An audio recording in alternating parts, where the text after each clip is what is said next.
The call came just after midnight, not the kind of call a man forgets. The elder's voice was cracked, weighted with panic. They came in trucks. They took the children. Your son is among them. The world narrowed in an instant. I could hear my own breath inside the cabin, steady, too steady, as if my body refused to panic the way my mind already had. Minutes later, another voice followed, the one I knew from a lifetime ago, my former general. We cannot intervene officially. A supply helicopter will go dark near their compound in 24 hours. Be there. No hesitation, no plea, just coordinates and silence. Their roster said 40 men, 40 armed traffickers. I calculated. 24 hours, 40 men. That's 36 minutes per man. But I knew I would only need the first. I had buried the uniform years ago, traded steel for wood, blood for sawdust. The forest was meant to keep me clean, but the past has sharp teeth, and it came back for me through my son. My hands shook when I set the phone down. Not from fear. Fear was a dead language to me. It was rage. A cold, surgical rage that spread slow, like ink in water. I thought of his small hands tugging at my shirt last week, asking me to carve him a wooden horse. I promised I'd finish it by the weekend. Now the unfinished carving sat on my table, its headless body waiting for hands that might never touch it. Betrayal tastes different when it's not personal but ancestral. This wasn't about me. This was about bloodlines, about generations, about a village that once believed men like me would keep wolves at bay. And I left. I walked away. Now the wolves had come, and they hadn't just taken the children. They'd taken mine. I didn't pack much. A blade, ammunition, a memory I'd sworn I'd never revisit. I spent the hours before the helicopter's blackout tracing patterns in my head, replaying every lesson drilled into me by war. Patterns of entry, silence before sound, the weight of breath before a kill. Externally, I was calm. Neighbors saw me splitting wood, stacking logs, as if tomorrow would be no different.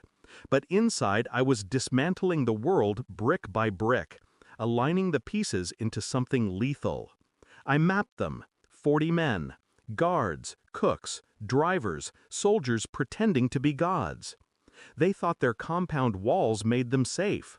Walls don't stop a man who already left part of his soul buried in another country. I didn't tell anyone, not the neighbors, not even my sister who sometimes checked on me.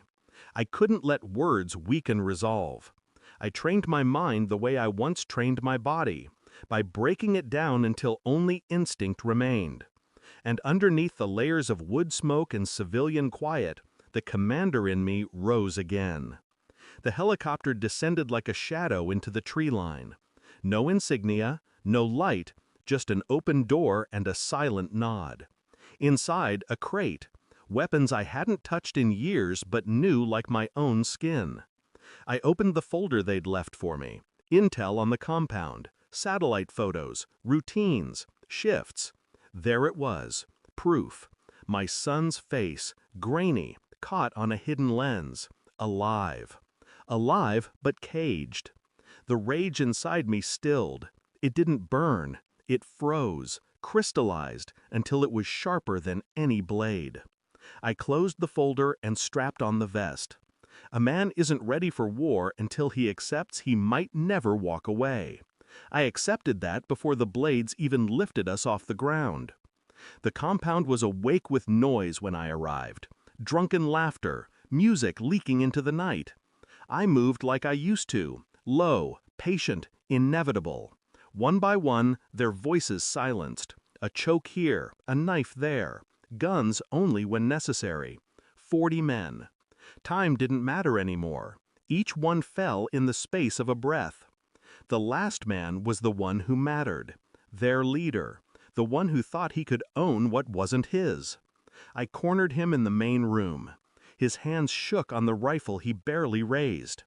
I set my own weapon down, looked him in the eye. 36 minutes each, I said. But I'll make you remember every second. His face drained as he realized I wasn't going to kill him quickly. Death is a mercy. Truth is the wound that never heals. When it was done, I carried my son out in silence. His eyes were wide, his body trembling against my chest. But he was alive. I didn't speak on the flight back, didn't hold him tighter than necessary, didn't let relief spill through the cracks. Because relief is weakness, and weakness is what men like them feed on.